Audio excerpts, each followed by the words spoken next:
यशाया की पुस्तक,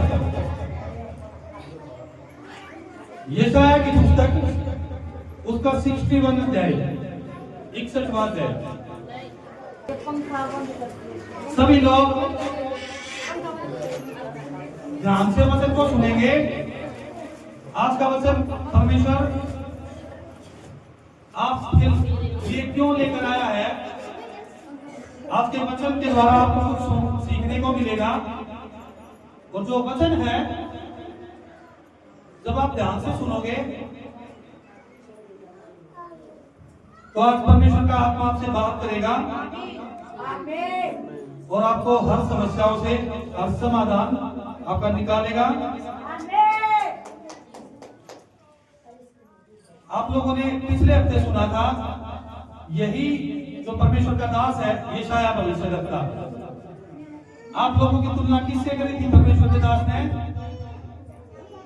उकाब से। आप लोगों ने सुना था ना, परमेश्वर ने उकाब को किस तरीके से रचा, कैसे वो उड़ान भरता था, कैसे उसने अपने लिए जीत हासिल करी।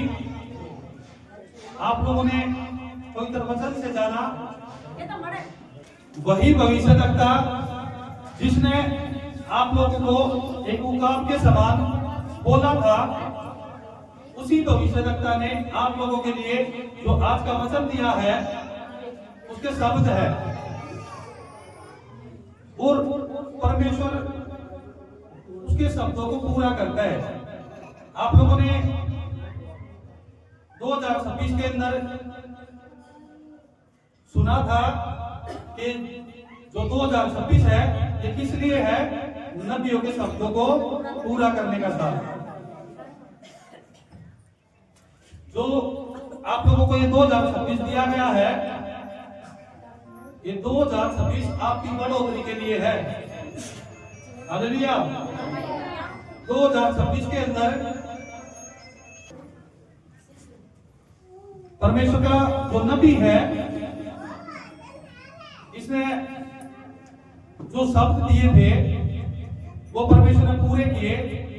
और जो परमेश्वर के नबी है उन शब्दों को पूरा करने का साल है 2026। ये बैतलहम से शब्द आया है। आप लोगों को 2026 है, आप लोगों को लिए ऐतिहासिक साल है। जो आज तक आप लोगों के जीवन में नहीं हुआ वो इन 2026 के अंदर होगा। परमेश्वर के नबी के शब्द थे। बैतलहम छोटा सा था, एक खंडर था, लेकिन जो नबी का शब्द था उसने क्या किया, उसको बहुत बड़ा बना दिया। आज पूरी दुनिया बैतलहम को जानती है। क्यों हुआ? क्योंकि नबी ने शब्द बोले थे। तो आप जानेंगे उसी भविष्यद्वक्ता ने आप लोगों के लिए क्या शब्द दिए हैं। यशाया की पुस्तक उसका 61वां अध्याय, उसकी दूसरी आयत। सभी लोगों को ध्यान से सुनना है कि यहोवा के प्रसन्न रहने के वर्ष का और हमारे परमेश्वर के पलटा लेने के दिन का प्रचार करूं, कि सब विलाप करने वालों को शांति दूं। जी परमेश्वर ने क्या लिखा है दूसरे वचन में कि कौन सा साल है? परमेश्वर के मन का साल। बहुत गहरा परमेश्वर ने लिखा है। और ये परमेश्वर ने क्या बोला है? ये परमेश्वर का साल है, परमेश्वर के मन का साल। और 2026 साल जो दिया है ये परमेश्वर ने दिया हमें, क्योंकि लिखा हुआ है कि यहोवा के प्रसन्न रहने का वर्ष। ये परमेश्वर का मन का साल है। जो 2026 परमेश्वर ने हमें दिया है, हमारे लिए शेरों जैसा बल पाने का साल है। ये 2026 हमने क्यों बोला? क्योंकि परमेश्वर के मन का साल। इस साल परमेश्वर ने हमें वचन दिया है, तो 2026 के अंदर क्या है? ये परमेश्वर के मन का साल है। इस साल के अंदर परमेश्वर हम लोगों को बढ़ा के खड़ा करेगा। ये परमेश्वर के मन का साल है हमारे लिए। 2026 साल है, ये किस लिए है? हमारी बढ़ोतरी के लिए। परिवारों को एक करने का साल है, नबियों के शब्दों को पूरा करने का साल है। अगर आप छोटे से हो तो मैं बोल रहा हूं आपका बड़ा बनने का साल है। आपके परिवारों में एकता नहीं है, ये एकता का साल है, क्योंकि परमेश्वर ने बोला है ये साल किस लिए है? परमेश्वर के मन का साल है। और 2026 किसके लिए है? हम लोगों के लिए। परमेश्वर ने अपने मन से हमें ये साल दिया है। 2026 के अंदर हम वो हासिल करेंगे मसीहत में, अपने जीवन में, जो आज तक नहीं कर पाए। आप लोगों ने 50 साल तक आज तक कुछ नहीं मिला, 2026 के अंदर आप हासिल करोगे। क्योंकि परमेश्वर ने बोला है ये किसका साल है? परमेश्वर के मन का साल है। 2026 साल परमेश्वर ने हमें दिया है। इस साल के अंदर हमारी बढ़ोतरी होनी है। इस साल के अंदर हम आशीषों से भर देगा परमेश्वर। अगर आप छोटे हैं तो बड़ा बनाने का साल है। जिसके पास जमीन नहीं है, किराए पे है, आज इस साल के अंदर वो जमीन बना लेगा अपनी। ये ऐतिहासिक साल हम लोगों के लिए, क्योंकि परमेश्वर ने हमें बोला है 2026 आप लोगों का मन का साल है। ये 2026 है, ये परमेश्वर के मन का साल है। और परमेश्वर ने इस साल के अंदर हमें बढ़ाना ही बनाना है। हालेलुया। इसलिए आप लोगों ने ध्यान से सुनना है। जो आज का वचन है वो आपको बढ़ोतरी पर लेकर जाएगा, आपको ऐसी सिचुएशन पर लेकर जाएगा, आप बहुत बड़े मुकाम पर खड़े पाओगे आप 2025 के अंदर। क्योंकि पवित्र वचन बताता है कि ये साल किसका है? यहोवा परमेश्वर के मन का साल है। हालेलुया। आगे क्या लिखा है? और सिय्योन के विलाप करने वालों के सिर दूसरी आयत शुरू से, कि यहोवा के प्रसन्न रहने के वर्ष का और हमारे परमेश्वर के पलटा लेने के दिन का प्रचार करो। क्या लिखा है? ये साल किसके लिए है? ये यहोवा परमेश्वर के मन का साल है। और परमेश्वर ने जो ये नबी है, ये शायद नबी, इसने ये जो शब्द लिखे हैं, ये क्यों लिखे हैं? बोला है कि जब मसीहा आएगा, जब मसीहा आएगा तो तुम्हारे साथ ऐसा होगा। क्या लिखा है? तुम्हारा पलटा लेगा मसीहा। जो तुम मुसीबतों में हो, जो तुम परेशानियों में हो, क्या लिखा आगे? कि ये साल किसका है? यहोवा के प्रसन्न होने का। और क्या लिखा है? वह तुम्हारे लिए पलटा लेगा। यानी कि यशायाह नबी ने क्या बोला है? जब मसीहा आएगा तो क्या होगा? तुम्हारा पलटा लिया जाएगा। हालेलुया। क्योंकि यशायाह नबी ने क्यों लिखा है? क्योंकि उस समय जब उसने शब्द लिखे थे, वहां पे लोग मुसीबतों में थे, वहां पे परेशानियों में थे। और क्या लिखा है? कि सब विलाप करने वालों को शांति देगा। जब मसीहा आएगा तो क्या होगा? आप लोगों का पलटा लिया जाएगा। क्या होगा? आप लोग जो विलाप करते हो, यानी कि आप उदास हो, तो क्या करेगा परमेश्वर? आप लोगों को शांति देगा। जब मसीहा आएगा, ये किसके शब्द है? ये शायद नबी के। ये शब्द परमेश्वर टलने नहीं देता। ये शायद नबी ने उस समय आई थिंक 1500 साल पहले ये शब्द लिखे गए थे। उस समय ये होता था, जो लोग थे वो विलाप में थे, वो दुखों में थे, वो मुसीबतों में थे, पर लेकिन पलटा लेने वाला कोई नहीं था। पर लेकिन यशायाह ने क्या भविष्यवाणी करी? क्या शब्द दिए? कि जब मसीहा आएगा तो तुम लोगों का पलटा लेगा। आप लोग मुसीबतों में हो तो आप लोगों का पलटा लेने के लिए मसीहा आएगा। और आज वो परमेश्वर आपके साथ है, आप लोगों का पलटा परमेश्वर लेता है। परमेश्वर ने वो शब्द क्या किए? पूरे किए। क्योंकि नबी के शब्द थे। मीका नबी ने बोला था कि बैतलहम छोटा सा है, उसकी हजारों में भी गिनती नहीं है, उसकी गिनती करोड़ों में होगी। वैसा ही परमेश्वर ने कर दिया। उसकी गिनती कुछ भी नहीं थी, पर लेकिन आज पूरी दुनिया जानती है बैतलहम को। वो खंडर था, पर लेकिन किसने किया? नबी के शब्द ने। यशायाह नबी ने शब्द दिए कि जब मसीहा आएगा तो तुम लोगों का पलटा लिया जाएगा। हालेलुया। आज आप खुश नसीब हो कि परमेश्वर प्रभु यीशु मसीह आप लोगों का पलटा लेने के लिए आया है। हालेलुया। लिखा है विलाप करने वाले को वो शांति देगा। जो विलाप में, यानी कि तुम उदासी में हो, अगर तुम उदासी में हो तो मसीहा आएगा, आप लोगों को उस उदासी से दूर करेगा, आपको शांति देगा। हालेलुया। आपको विलाप से दूर करेगा। ये समय किसका है? विलाप से दूर करने का। जब मसीहा आएगा, लिखा यशायाह ने कि जब मसीहा आएगा तो तुम्हारा विलाप खत्म हो जाएगा, तुम्हारे दुख खत्म हो जाएंगे और तुम्हारा पलटा लिया जाएगा। हालेलुया। तुम्हारा पलटा लेने वाला कौन है? जिंदा परमेश्वर इस पृथ्वी के ऊपर आ चुका है आप लोगों का पलटा लेने के लिए। आप लोगों का पलटा परमेश्वर प्रभु यीशु मसीह आप लोगों के लिए लेकर देगा। हालेलुया। अगर आप शोक में हो, आप विलाप में हो, आप दुखों में हो, आप समस्याओं में हो, परमेश्वर बोलता है कि वो तुम्हें शांति देगा। आज परमेश्वर ने आप लोगों के जीवन में, सबके जीवन में शांति दी है, क्योंकि यशायाह नबी ने शब्द दिए कि जब मसीहा आएगा तो आप लोगों को शांति देगा, आप लोगों की उदासी को खत्म करेगा। हालेलुया। और आज परमेश्वर ने वो काम आप सभी के जीवन में किया है। सभी लोगों के जीवन में शांति है। हालेलुया। आज 3 में क्या लिखा है?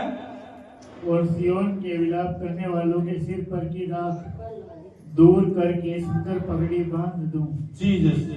क्या लिखा है कि जो सियोन के विलाप करने वालों के, जो आप लोग विलाप में हो, यानी कि दुखों में हो, आप उदासियों में हो, आप परेशानियों में है, क्या लिखा है?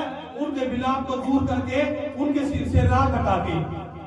लिखा जब मसीहा आएगा तो आप लोगों के सिर से वो राख हटाई जाएगी और आपके सिर पे क्या रखा जाएगा? वो ताज रखा जाएगा। हालेलुया। जिंदा परमेश्वर आप लोगों के लिए। राख का मतलब क्या है? राख का मतलब क्या है?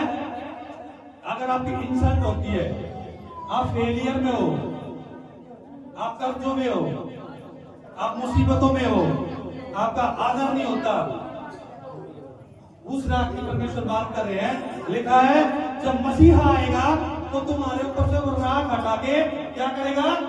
तुम्हारे सिर के ऊपर ताज पहनाएगा। हालेलुया। ताज कौन सा? ताज कौन पहनता है? ताज पता कौन पहनता है? राजा पहनता ताज, ताकि वो प्रजा पर राज कर सके। और यशायाह नबी ने आपको शब्द क्या दिए हैं कि जब मसीहा आएगा तो जो विलाप करने वाले हैं उनके सिर से क्या करेगा? वो राख को हटाएगा और तुम्हारे ऊपर ताज पहनाएगा। यानी कि क्या है इसका मतलब पता है आप लोगों को? ये बहुत गहरा शब्द परमेश्वर ने दिया आप लोगों को। लिखा है जो आप लोग विलाप में हो, आप लोग दुखों में हो, आप लोग मुसीबतों में हो या कर्जों में हो, परमेश्वर कहता है आपके सिर से वो राख हटाएगा और तुम्हारे ऊपर ताज पहनाएगा। ताज किसके लिए पहनाएगा? ताज किसको पहनाया जाता है? राजा को, ताकि वो प्रजा पे राज कर सके। आप लोगों को ताज किस लिए पहनाया जाएगा? कि आप इन मुसीबतों के ऊपर राज करो। हालेलुया।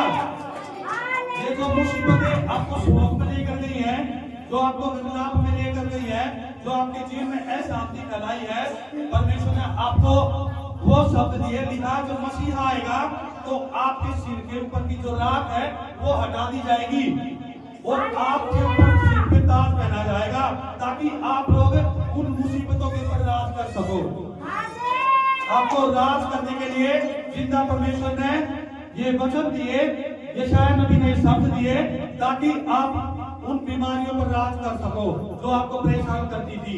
वो कर्जे जो आपको परेशान करते थे, पति पत्नी का रिश्ता जो बिगाड़ रखा था, परमेश्वर ने बोला तुम्हारे सिर से वो राख हटाई जाएगी और तुम्हारे पर वो ताज पहनाएगा, तुम राज करोगे, तुम्हारा शोक खत्म हो जाएगा, तुम्हारा निर्लाप खत्म हो जाएगा, तुम्हारे जीवन से दुख खत्म हो जाएंगे। कब? जब मसीहा आएगा। मसीहा जब आया तो आप लोगों का विलाप परमेश्वर ने खत्म कर दिया। आप लोगों का जो जीवन है, आप लोगों ने कहा ईश्वरी 2.5 साल से ब्याज भर रहे थे, घर कब्जे में था। अब लेकिन जितना परमेश्वर आया और क्या हुआ? मां सामंत गई, मां सामंत ने काम किया और उनका घर छुड़वा दिया। परमेश्वर ने लिखा है तुम्हारे सिर से वो राख हटाई जाएगी जो तुम बदनामी में हो, तुम विलाप में हो, तुम दुखों में हो। वो दुखों से तुम्हें हटाकर तुम्हारे ऊपर राज करने का वो ताज पहनाएगा, तुम राज करोगे। तुम्हारे पर कोई बीमारी हावी नहीं होगी, तुम्हारे ऊपर कोई दुख संकट हावी नहीं होंगे। क्यों? क्योंकि ये मसीहा के आने के संकेत जो यशायाह नबी ने बोला था वो परमेश्वर ने पूरा करा है। हालेलुया। यशायाह नबी ने बोला था कि जब मसीहा आएगा तो तुम्हारा विलाप नहीं रहेगा, तुम्हारे जीवन में दुख नहीं रहेंगे, तुम्हारे जीवन में संकट नहीं रहेंगे, तुम्हारे सिर के ऊपर से वो राख हटाएगा। वो गहरे जो मतभेद, जो आप लोगों में एकता नहीं है, आप लोगों का परिवार बिखरा हुआ है, आप संकट में हो या बीमारियों में थे, तो लिखा है तुम्हारे सिर से वो राख हटाएगा और तुम्हारे सिर के ऊपर क्या पहनाएगा? वो मुकुट पहनाएगा, वो जीत का मुकुट पहनाएगा। आप तैयार हो ताज पहनने के लिए? आज मसीहा आ चुका है और तुम्हारे ऊपर ताज पहनाने जा रहा है। अगर तो आप लोगों ने इस वचन को ध्यान से सुन लिया और इस वचन को अपने जीवन में लागू किया तो आज कोई नहीं रोक सकता आपके सिर पर ताज आने से। आज आपका विलाप दूर हो जाएगा यीशु मसीह के नाम से। आपके सिरों पर ताज आएगा, आप जीत हासिल करोगे, आप राज करोगे, आप बीमारियों पर राज करोगे, आप कर्जों के ऊपर राज करोगे। कोई कर्ज आपके पास आ नहीं सकेगा, कोई बीमारी आपके पास आ नहीं सकेगी। क्यों? क्योंकि परमेश्वर के शब्द है और पवित्र वचन सत्य है। लिखा है आकाश और पृथ्वी टल जाएगी पर लेकिन परमेश्वर के वचन कभी नहीं टलेंगे। आप लोगों को विश्वास है परमेश्वर के वचन पे? तो आज आपको परमेश्वर ने शब्द दिए हैं कि जब मसीहा आएगा तो आपके सिर से वो राख हटा दी जाएगी। आप जो भी विश्वास करेगा, जितने भी लोगों ने ये शब्द सुने हैं, अगर आप लोगों ने विश्वास कर लिया कि हाँ मसीहा ने हमारे सिर से वो राख हटा दी, वो विलाप हमारे जीवन से दूर कर दिया। जब हम उदासी में थे तो उदासी परमेश्वर ने हमारे जीवन से आज खत्म कर दिया है, तो डेफिनेटली आज आपके जीवन में एक काम होगा। क्योंकि पवित्र वचन झूठा नहीं है, ये परमेश्वर के मन का साल है। परमेश्वर ने हमें एक साल दिया है हमारी बढ़ोतरी के लिए, शेरों जैसा बल पाने का साल परमेश्वर ने हमें दिया है, हमारे परिवार को एक करने का साल। आप लोग प्रार्थना करते हैं इन शब्दों से। मैंने आपको बोला हुआ है कि आप लोगों ने प्रार्थना करनी इन शब्दों को लेकर कि ये साल हमारा बढ़ोतरी का साल है, ये साल हमारा ऐतिहासिक साल है, ये हमारा जो साल है 2026 हमारे जीवन में परफेक्टताई, संपूर्णताई लाने का साल है, हमारे फाइनेंस को बढ़ाने का साल है, हमारे घरों को बनाने का साल है, चर्च को बढ़ाने का साल है, कलीसियाओं को बढ़ाने का साल है, चर्च में एकता लेकर आने का साल है। सभी लोगों ने प्रार्थना करनी इन शब्दों के द्वारा। हालेलुया। जब आप इन शब्दों से प्रार्थना करोगे तो ये 2026 साल जो आपका परमेश्वर ने दिया है, ये परमेश्वर के मन का साल है और आपके जीवन में इस साल में बहुत बड़ी बड़ी खुशियां आएंगी। अगर दुष्ट आत्मा का अटैक है तो मैं बोल रहा हूँ 2026 के अंदर छू नहीं पाएगी आपको दुष्ट आत्मा दोबारा करेगा, आपको कर्जा छू नहीं पाएगा। अगर आप दुखों में हैं, परेशानियों में हैं, आप उदासियों में हो, आज में से लिख कर ले लो 2026 के अंदर अगर तुमने परमेश्वर पे विश्वास किया, वचन को अहमियत दी और परमेश्वर परमेश्वर के नबी के शब्दों को आपने ध्यान से सुना, उन पर चला। मैं गारंटी से बोल रहा हूँ आपको, एक भी जितने भी जन यहाँ बैठे हैं कोई भी दुखों में नहीं पाएगा। सबके जीवन से दुख खत्म हो जाएंगे, विलाप खत्म हो जाएगा। तुम्हारे सिरों की राख आज परमेश्वर हटा देगा। चाहे कितने ही साल आपको क्यों ना हो गए हो परमेश्वर में आए हुए, आपके जीवन में आज तक काम नहीं हुए, मैं आज गारंटी दे रहा हूँ आप लोगों को, क्योंकि परमेश्वर ने मुझे गारंटी दी है। परमेश्वर ने बोला तुम डर मत, मैं तेरे साथ हूँ। आज मैं गारंटी देता हूँ, तू मेरे लोगों को बोल, तुमको गारंटी दे। आज आप लोगों को गारंटी दे रहा हूँ मैं, परमेश्वर आप लोगों का विलाप खत्म करेगा। आपके सिर से वो रात खत्म करके आपको ताज पहनाएगा परमेश्वर। आज आपको हालेलुया। आज आप तैयार हो जाओ उस ताज को पहनने के लिए। कितने लोगों ने अपने आप को चेंज किया, अपने मन को चेंज किया और परमेश्वर को अहमियत दी, डेफिनेटली उसके सिर पर ताज पहनाएगा परमेश्वर। हालेलुया। क्या लिखा है? आयत 3 में शुरू से पढ़ेंगे। और सिय्योन के विलाप करने वालों के सिर पर की राख दूर करके सुंदर पगड़ी बांध दो। लिखा सुंदर पगड़ी, आप लोगों का विलाप करके आप लोगों को सुंदर ताज पहनाएगा। जिसके जो ताज पहनता है वो क्या होता है? वो राज करता है। आप लोग राज करोगे फिर। हालेलुया। क्या लिखा आगे? कि उनका विलाप दूर करके हर्ष का तेल लगाऊं और उनकी उदासी हटाकर यश का ओढ़ना ओढ़ाऊं। लिखा तुम्हारी उदासियों को हटा के तुम्हें यश का ओढ़ना, तुम्हें ऐसी आशीष देगा परमेश्वर। तुम दुखों में हो, तुम्हारे दुखों से वो तुम्हें आजाद करके तुम्हें ऐसी सिचुएशन पर लाकर खड़ा कर देगा कि लोग आपको बोलेंगे लोग कि भाई तू कहां जा रहा है, क्या हो गया? कल तक तो तुम एक दूसरे की चोटी पकड़ते थे, कल तक तो तुम्हारे घर से लड़ाई की आवाजें आती थी, एक दूसरे को गाली गलौज होती थी, लेकिन अब क्या हुआ? कहां चला गया भाई तू? आपको ऐसे सब बोलेंगे लोग, परमेश्वर के वर्ड है। परमेश्वर आपको ऐसी आशीष देगा जो आपके विरोधी है वो आपके पीछे काटेंगे। फिर परमेश्वर कहता मैं तुम्हें हर्ष का तेल लगाऊंगा, लोग तुम्हारे पीछे आएंगे पूछने के लिए कि तुम कहां जाते हो। तुम फिर शान से बोलना कि जिंदा परमेश्वर के बेटा बेटिया, हम जिंदा परमेश्वर के पास जाते हैं और जिंदा परमेश्वर ने हमारे जीवन में काम किया है। हालेलुया। आगे क्या लिखा है? जिससे वे धर्म के बांझ वृक्ष और यहोवा की लगाए हुए कहलाए और जिससे उसकी महिमा प्रकट हो। फिर आप लोगों से परमेश्वर की महिमा प्रकट होगी। क्यों? क्योंकि आपका जो नेचर होगा, आपके घर का जो लड़ाई झगड़ा है वो खत्म हो जाएगा, आपका जो बिजनेस है वो फलवंत हो जाएगा, आपका खुद का घर हो जाएगा, आपके खंडर बनाए जाएंगे और लोग बोलेंगे फिर यहोवा परमेश्वर की महिमा होगी। इसके लिए आप लोगों के द्वारा। क्यों? क्योंकि जिंदा परमेश्वर आपके जीवन में काम करेगा और लोग जब देखेंगे आपके जीवन में काम हुए हैं तो क्या होगा? उनको पता चलेगी कि जिंदा परमेश्वर ने काम किए हैं। तो जिंदा परमेश्वर की महिमा होगी, जिंदा परमेश्वर की बड़ाई होगी। हालेलुया। आज 4 में क्या लिखा है? तब वे बहुत काल के उजड़े हुए स्थानों को फिर बसाएंगे। पूर्व काल से पड़े हुए खंडहरों में फिर से घर बनाएंगे। उड़ते हुए नगरों को जो पीढ़ी पीढ़ी में उजड़े हुए हों, उजड़े हुए नगरों को जो पीढ़ी पीढ़ी से उजड़े हुए हो वे फिर नए सिरे से बताए जाएंगे। हालेलुया।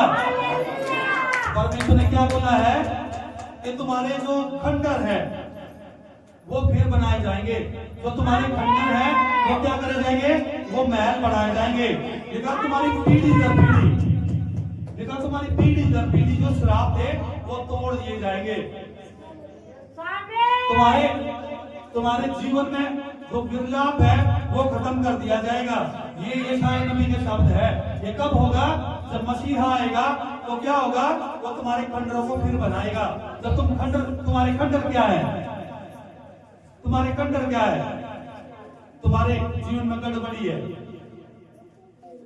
तुम्हारे जीवन में गड़बड़ी फैली हुई है, तुम्हारे घर में शोक है, तुम मुसीबतों में हो, तुम्हारा मान सम्मान नहीं होता, तुम्हारे वो काम बनते नहीं जिस काम को आप कोशिश करते हो करने की। वो जो भी काम करते हो वो सारे काम फेल हो जाते हैं। परमेश्वर ने बोला है आज तुम्हारी कोई भी गड़बड़ नहीं होगी। हालेलुया। परमेश्वर ने बोला है तुम्हारे खंडरों को फिर बनाएगा। वो क्या करेगा? वो महल बढ़ा देगा और तुम्हारे जो पीढ़ी दर पीढ़ी के श्राप है वो आज तोड़ दिए जाएंगे। हालेलुया।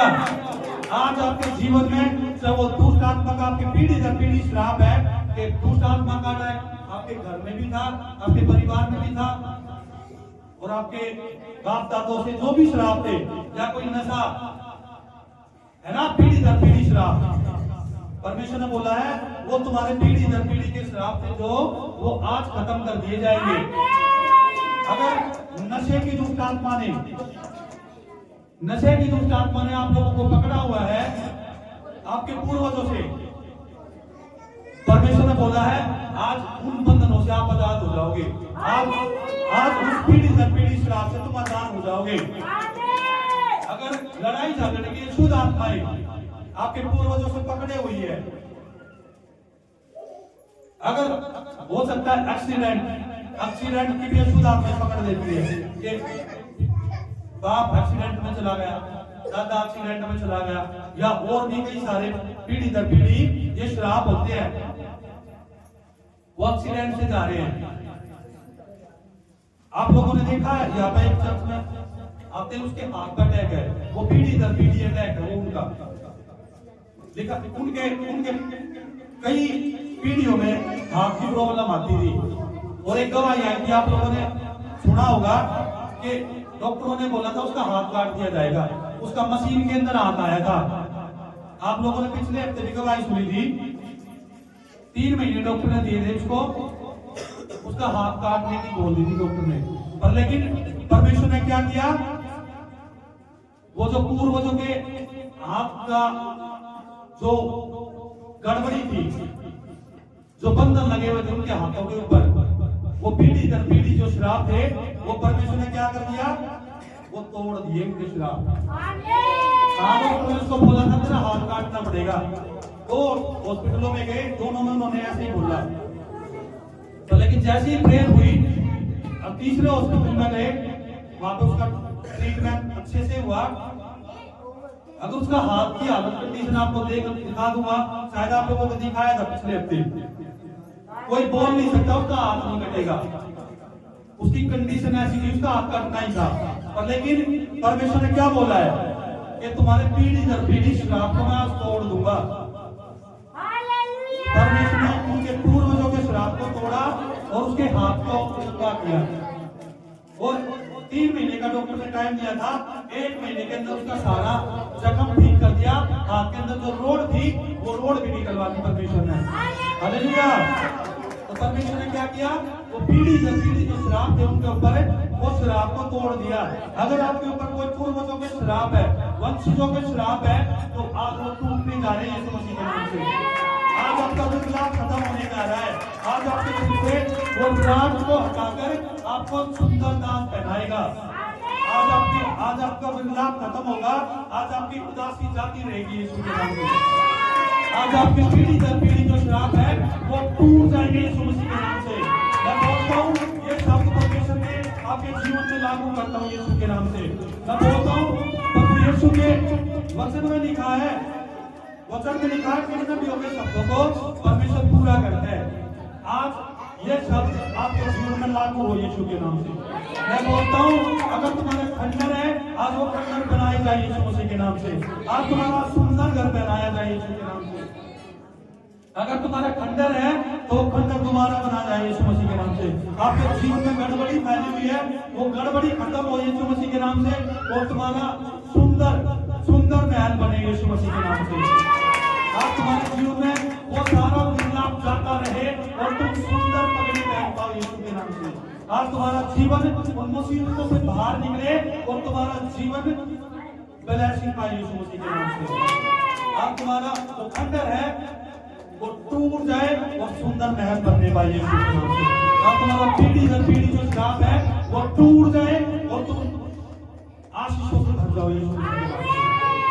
हालेलुया। लिखा वो तुम्हारे खंडरों को तोड़कर एक ऐसा महल बनाएगा, और तुम्हारे पीढ़ी दर पीढ़ी के जो श्राप है उनको तोड़कर उनका क्या करेगा, नए सिरे से बचाएगा। हालेलुया। आज 5 में क्या लिखा है? परदेशी आ खड़े होंगे और तुम्हारी भेड़ बकरियों को चराएंगे, और विदेशी लोग तुम्हारे चरवाहे और दाख की बारी में मालिक होंगे। बहुत बड़ी बात परमेश्वर ने यहाँ लिखी है। ये जो शब्द आप लोगों को दिए है ना, ये शायद नबी ने, ये बहुत बड़े शब्द परमेश्वर ने दिए यहाँ पे। लिखा है कि परदेशी आ खड़े होंगे और तुम्हारी भेड़ बकरियों को चराएंगे। इसका मतलब पता क्या है? परदेशी का मतलब क्या है? परदेशी का मतलब है जिसको आप नहीं जानते, यानी कि आपके लिए अनजान है। जो आपके लिए अनजान है, परमेश्वर बोल रहा है भेड़ बकरियों का मतलब क्या पता है? बाइबल के अनुसार हम देखते हैं तो भेड़ बकरी लोगों की संपत्ति है। बाइबल में हम देखते हैं तो भेड़ बकरी जो है वो संपत्ति है लोगों की। लिखा ना, आयुब के पास इतनी भेड़ बकरियां थी, वो सबसे धनी था। जो भेड़ बकरियां हैं ये क्या है? आप लोगों की संपत्ति। संपत्ति के बारे में परमेश्वर बोल रहा है आपको। लिखा है जो आप लोगों को जानते नहीं ना, वो आप लोगों की संपत्ति की रक्षा करेंगे। जो लोग आपको नहीं जानते वो लोग आपके साथ खड़े होंगे। आप बिजनेस में फेल हो, आप कर्जों में हो, लिखा है वो लोग आपको खड़ा हो जाएंगे आपके लिए और आपको कर्जे से मुक्त कराएंगे। लिखा परदेशी आपकी भेड़ों को चराएंगे। यानी कि इसका मतलब क्या है कि आपकी संपत्ति को, वो भेड़ बकरियां आपकी संपत्ति है। आपकी संपत्ति को जो लोग आपको नहीं जानते वो लोग भी आपका साथ देंगे। अगर आप मुसीबतों में हो तो वो लोग आपके साथ खड़े हो जाएंगे आपका साथ देने के लिए। अपने खुद के लोग तो खड़े नहीं खड़े होंगे, लेकिन परमेश्वर का वचन कहता है कि ऐसे लोग भी आपके साथ खड़े होंगे जो आपको नहीं जानते। लिखा परदेशी, आज 5 में क्या लिखा, शुरू से पढ़ेंगे। परदेशी आ खड़े होंगे और तुम्हारी भेड़ बकरियों को चराएंगे, और लिखा है विदेशी आ खड़े होंगे और तुम्हारी भेड़ बकरियों को चराएंगे। विदेशी लोग तुम्हारे चरवाहे और दाख की बारी के मालिक होंगे। लिखा विदेशी जो लोग होंगे जो आपको नहीं जानते वो लोग आपके चरवाहे होंगे, यानी कि आप लोगों को उन मुसीबतों से निकालेंगे जहाँ फंसे हैं। आपके पास खाने के लिए रोटी नहीं है, वो लोग खड़े कर देगा परमेश्वर आपके लिए। अगर आपके पास पैसे नहीं है, आप लोगों के लिए खड़ा कर देगा परमेश्वर कि लो आप काम चला लो। लिखा है ना, अभी गवाही में सुनी थी, बिना ब्याज के पैसे मिल गए, सुनी थी ना। 2.5 साल से ब्याज भर रहे थे और इनका ब्याज भी उनका हुआ था। लेकिन क्या हुआ, परमेश्वर ने उन्हीं लोगों को विदेशी बना के खड़ा कर दिया और वो 1% में इनके कागज छुड़वा दिए। और क्या किया, ऐसे लोगों को इसके साथ खड़ा कर दिया जो उसको जानते ही नहीं। आपको पता बिना ब्याज के कोई पैसे दे देगा आज के टाइम पे? देगा कि नहीं देगा बताओ? दे देता कोई? आजकल मांगने से ब्याज तो नहीं मिलते। अगर आप कहोगे ना मुझे 5% पे पैसे मिल जाए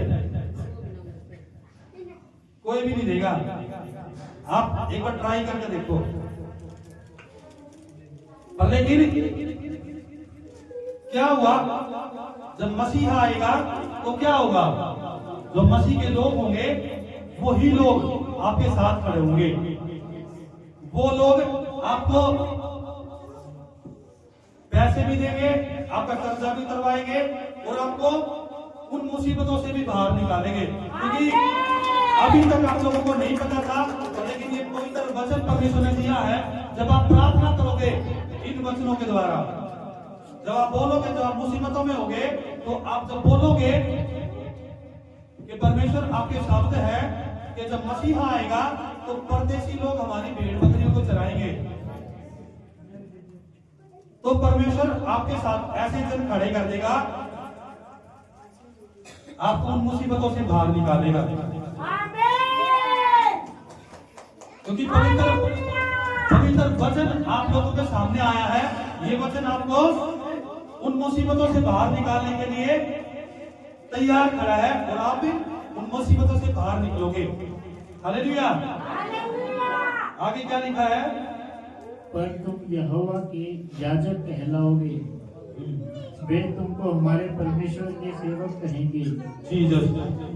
लिखा है वे लोग आप परमेश्वर के क्या कहोगे, याजक कहलाओगे, परमेश्वर के सेवक कहलाओगे आप। जब मसीह आएगा आपके जीवन में क्या होगा, बड़े बड़े काम होंगे, लोग आपका साथ देंगे।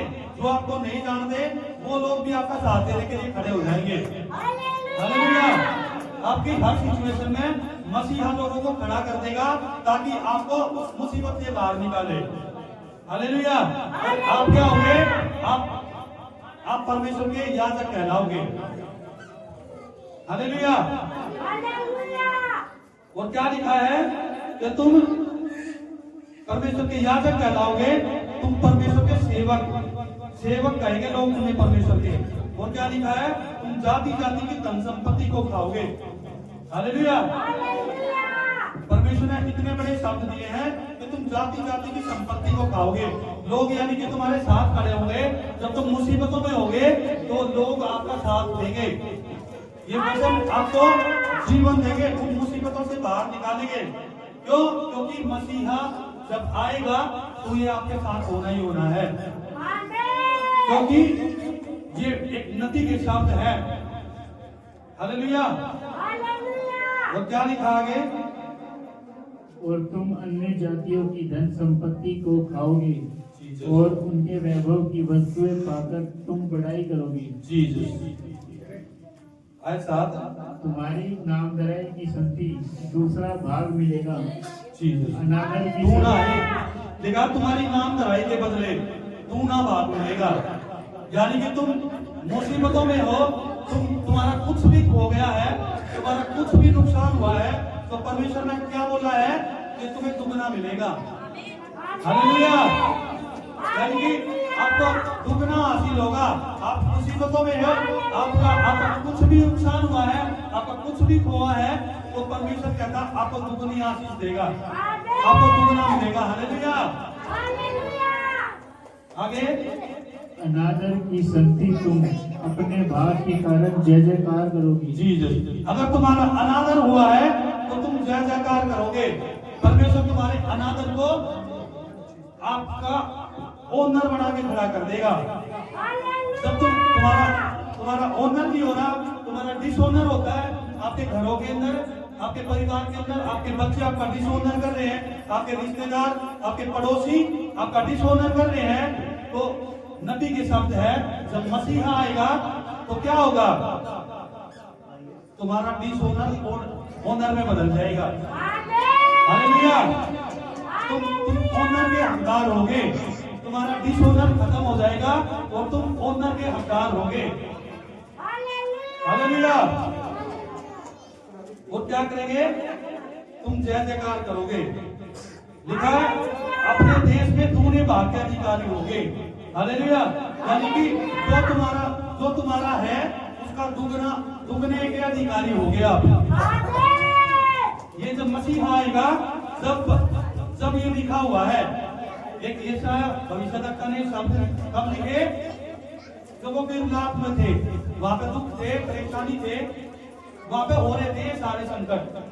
तब ये शायद ने शब्द दिए कि जब मसीहा आएगा तो तुम्हारे साथ ऐसा ऐसा होगा, तुम्हारी जो धन संपत्ति है वो धन संपत्ति तुम्हारी दोगुनी मिलेगी, तुम धन संपत्ति के अधिकारी होगे और तुम दूना हासिल कर पाओगे। हालेलुया। आगे क्या लिखा है? और तुम सदा आनंदित बने रहोगे, और तुम सदा क्या होगे?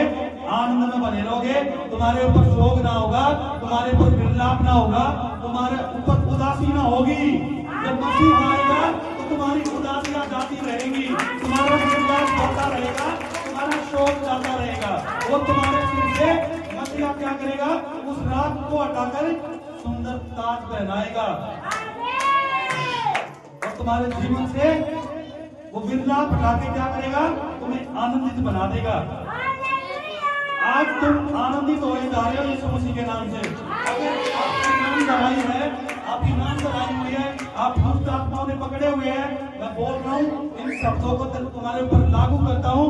आज तुम्हारी नाम दवाई आनंद में बदलने पाई यीशु मसीह के नाम से।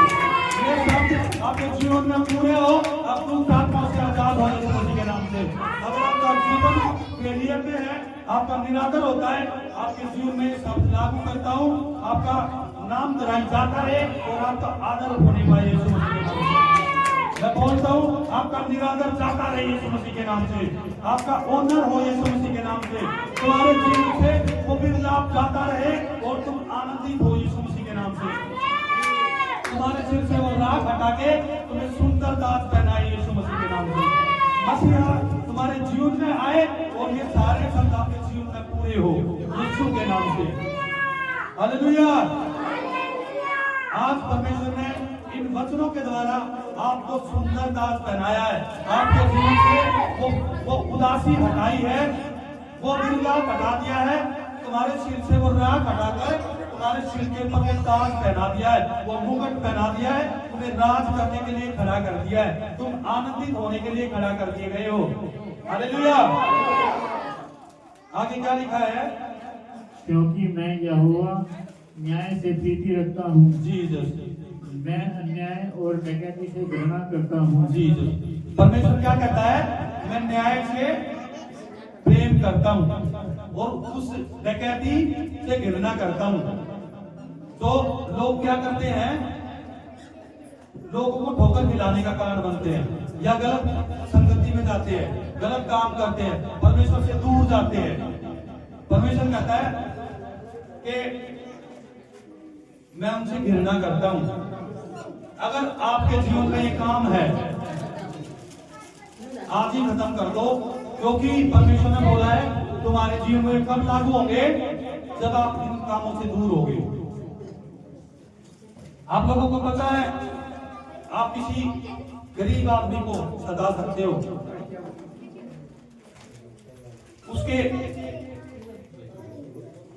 उसकी गरीबी आपके लिए कमजोर हो सकती है, पर लेकिन उस गरीब को बनाने वाला कमजोर नहीं है। आपके शब्दों से किसी को दुख पहुंचता है, उसके आंसुओं का बदला कौन लेगा? उसको बनाने वाला जिंदा परमेश्वर। अगर आपकी वजह से किसी के जीवन में आंसू आए हैं, तो ध्यान रखना, ये जो शब्द आज परमेश्वर ने दिए हैं, वो शब्दों से आप वंचित रह जाओगे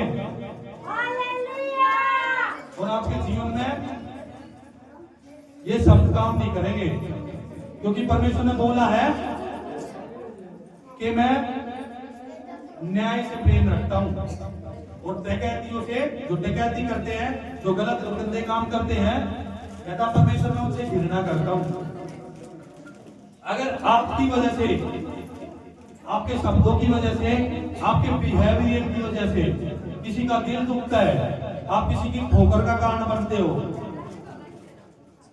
तो मसीहा आएगा, पर लेकिन आपके जीवन में ये शब्द लागू नहीं होंगे, क्योंकि परमेश्वर ने बोला है मैं उन लोगों से घृणा करता हूं जो दूसरों को आंसू दिलाते हैं। आप चर्च में आते हो आपकी शब्दों की वजह से। आप लोगों ने ध्यान से अपने शब्दों को कंट्रोल करके एक दूसरे का मान सम्मान करते हुए आप लोगों ने ध्यान रखना है कहीं मेरे शब्द के कारण इसका दिल ना दुख जाए। अगर ध्यान से सुनो, अगर आप लोगों ने आज का वचन ध्यान से सुना और ये शब्द सुने तो आप गलती नहीं करोगे। और जब आपसे गलती नहीं होगी तो क्या होगा, मसीह के जो शब्द है आपके जीवन में पूरे होंगे। अगर वचन ही नहीं सुनोगे तो आप कैसे कंट्रोल करोगे अपने आप को, क्योंकि ये शैतान की चाल है। शैतान के चलते हुए तीर आप लोगों को जरूर लगेंगे। शैतान फेंकेगा अपने चलते हुए तीरों को, लेकिन उन चलते हुए तीरों को आप नहीं समझ पाए तो आप फंस जाओगे। और परमेश्वर घृणा करता उन लोगों से, इसलिए आप उस मंडली में मत जाओ जिस मंडली से यहोवा परमेश्वर घृणा करता है। आपके शब्दों पर कंट्रोल करो, कहीं ऐसा ना हो कि आपके शब्दों की वजह से कोई चर्च में आना छोड़ दे, आपकी वजह से उस बेचारे को ठोकर लगे, आपके बिहेवियर की वजह से, आपके शब्दों की वजह से किसी का दिल दुखा, हो सकता है उसने चर्च आना छोड़ दिया, उसकी ठोकर के कारण बन जाओगे। मैं बता रहा हूं आप लोग ऐसी मुसीबत मोल ले लोगे, अब जिंदा परमेश्वर के सामने खड़े हो जाओगे। जिंदा परमेश्वर से कोई नहीं बचता। किसी का दिल मत दुखाओ आपके शब्दों के कारण, आपके बिहेवियर के कारण। ऐसा ना हो कि किसी को ठोकर लगे, किसी की ठोकर का कारण मत बनो। मैं बता रहा हूं बहुत सारे लोग ऐसी यहाँ पे मैंने देखा है। अपने शब्दों पे कंट्रोल करो और ये देखो कि कहीं मेरे शब्द की वजह से इसको नुकसान तो नहीं हो रहा कुछ, या इसको आंसू तो नहीं आ रहे, या इसका दिल तो नहीं दुख रहा। कहीं ऐसा ना हो कि आपके शब्द उसको ऐसी कगार पर लेकर खड़ा कर दे कि वो अनंत जीवन से दूर हो जाए। और वो तो होएगा ही होएगा, साथ में आप भी होगे, क्योंकि आप उसकी ठोकर का कारण बने हो। अपने शब्दों को कंट्रोल करो, अपने कैरेक्टर पर कंट्रोल करो। जब तक आप ये चीज नहीं सीख पाओगे कि हम अपने बिहेवियर की वजह से लोगों का दिल दुखा रहे हैं, आप लोगों को समझ आनी चाहिए कि मेरे शब्दों में क्या था। आप लोगों ने प्रचार सुना था, पूरे महीने मैंने प्रचार किया था। यूहन्ना ने परमेश्वर का दास था, पूरा स्वर्ग उसको जानता था। यीशु मसीह ने उसके लिए भविष्यवाणियां करी थी, उसको बोला था कि ये ऐसी सामर्थ से भर के आएगा, लोगों को मार दिखाएगा। पर क्या हुआ, उसके शब्दों की कड़वाहट की वजह से सिर कट गया उसका। आप लोगों के शब्दों की अंदर से कड़वाहट ना निकले, आपकी वजह से किसी का दिल ना दुखे। कहीं ऐसा ना हो कि आप आए तो अनंत जीवन के लिए हो, पर आपकी वजह से अनंत जीवन किसी दूसरे का भी और आपका भी दूर ना हो जाए, क्योंकि यहोवा परमेश्वर घृणा करता है ऐसे लोगों से। मैं बता रहा हूं आप लोगों को, आप लोग अपने आप को देखो, जांचो, परखो और कंट्रोल करो। आप सेवा करते हो चर्च में, बहुत बड़ी बात है। अगर परमेश्वर ने आपको सेवा के लिए खड़ा किया है तो बहुत बड़ी बात है। सेवा का मौका हर किसी को नहीं मिलता। उसके बावजूद भी आप उस मान सम्मान नहीं करते परमेश्वर के दिए हुए ऑनर का। परमेश्वर ने आपको ऑनर दिया है, अगर उस ऑनर का मान सम्मान नहीं कर सकते तो आप परमेश्वर के लायक नहीं हो। अपने शब्दों के ऊपर किसी को भी ठेस मत पहुंचने दो, किसी का भी दिल मत दुखाओ। ऐसा भी मत करो कि तुम दूसरे के शब्दों को सुनकर चर्च आना छोड़ दो, परमेश्वर से ही दूर चले जाओ। ये भी गलतियां उन्होंने करी। अगर ऐसी गलतियां करोगे तो शैतान के आप चलते हुए तीरों में उलझ जाते हो, क्योंकि शैतान इस्तेमाल करता है ऐसे इंसान को जो एक पवित्र इंसान होता है ना, उसको गिराने के लिए शैतान किसी को भी इस्तेमाल कर सकता है। आप जांचो परखो, कहीं आपके शब्दों की वजह से तो ऐसा नहीं हुआ, कहीं हो सकता है आपके शब्दों की वजह से वो इंसान गया हो। कहां परमेश्वर ने उसको ठीक कर दिया था, उसको जीवन दे दिया था, पर लेकिन क्या हुआ, किसी के कुछ शब्दों की वजह से उसको ऐसी ठोकर लगी और उसने आना ही छोड़ दिया। आप लोग ऐसी गलतियां मत करना। कोई कुछ भी बोले चर्च में, आपको कुछ भी, ये शैतान की चाल होगी आपको चर्च से दूर करने की, आपकी आशीषों को भंग करने की शैतान की चाल है। ऐसी गलतियां मत करना। अगर तुम किसी की ठोकर का कारण बनोगे तो परमेश्वर उनके लिए क्या बोलता पता है, कि उनके गले के अंदर चक्की के पाट लटकाकर उसको समुद्र में डुबा दिया जाए। सोच कर देखो, जिसके लिए प्रभु यीशु मसीह ऐसे शब्द बोल रहे हैं, खुद प्रभु यीशु ने ऐसे शब्द बोले हैं कि जो दूसरों को ठोकर खिलाते हैं उनके गले के अंदर चक्की के पाट बांधकर उनको समुद्र में डुबो दिया जाए। जिंदा परमेश्वर किसी के लिए बोल सकता है बताओ? पर लेकिन जिंदा परमेश्वर ने ऐसा बोला क्यों? क्योंकि आपकी वजह से किसी को ठोकर ना लगे। हालेलुया। इसलिए अपने आप को तैयार करो, अपने अंदर परमेश्वर के गुण लेकर आओ, ताकि लोग आपसे पूछेंगे आप कहां जा रहे हो। ये ना ये आए दिन आपके घर में लड़ाई हो रही है, पड़ोसी बोल रहे हैं ये क्या परमेश्वर में आ रहे हैं, परमेश्वर में आकर भी परमेश्वर का नाम बदनाम। वो लड़ाई झगड़ा छोड़ दो, एक दूसरे का दुख जो दिल है वो दुखाना छोड़ दो, एक दूसरे से गाली गलौज छोड़ दो। मैं बता दूं आप लोगों को, आप सीधा ही किससे कर रहे हो? लड़ाई कर रहे हो परमेश्वर से। हो सकता है वो कमजोर है जिसके लिए आप कुछ बोल रहे हो, पर लेकिन उसको बढ़ाने वाला कमजोर नहीं है। हालेलुया। उसका पलटा लेने के लिए जिंदा परमेश्वर खड़ा है। हालेलुया। हालेलुया। इसलिए अपने आप को चेंज करो, अपने अंदर से परमेश्वर के गुण दिखाओ। जब आप परमेश्वर के गुण दिखाओगे तभी लोगों को पता चलेगा कि हाँ ये जिंदा परमेश्वर के लोग हैं। हालेलुया। हालेलुया। हालेलुया। आयत 8 में क्या लिखा है, ध्यान से सुनिए एक बारी। क्योंकि मैं यहोवा न्याय से प्रीति रखता हूँ, मैं अन्याय और डकैती से घृणा करता हूँ, इसलिए मैं उनको उनके साथ सदा की वचा बांधूंगा, इसलिए मैं उनको उनका प्रतिफल सच्चाई से दूंगा। परमेश्वर कहता है मैं सच्चा न्याय करूंगा। हालेलुया। आयत 9, उनका वंश अन्य जातियों में और उनकी सनातन देश देश के लोगों के बीच प्रसिद्ध होगी। जीसस। अगर मसीहा आएगा और तुम इन शब्दों को पूरा करोगे तो परमेश्वर कहता है तुम्हारा वंश जाति जाति की संतान, जाति जाति की तुम्हारी संतान जाति जाति में और देश देश में क्या होगी? प्रसिद्ध होगी।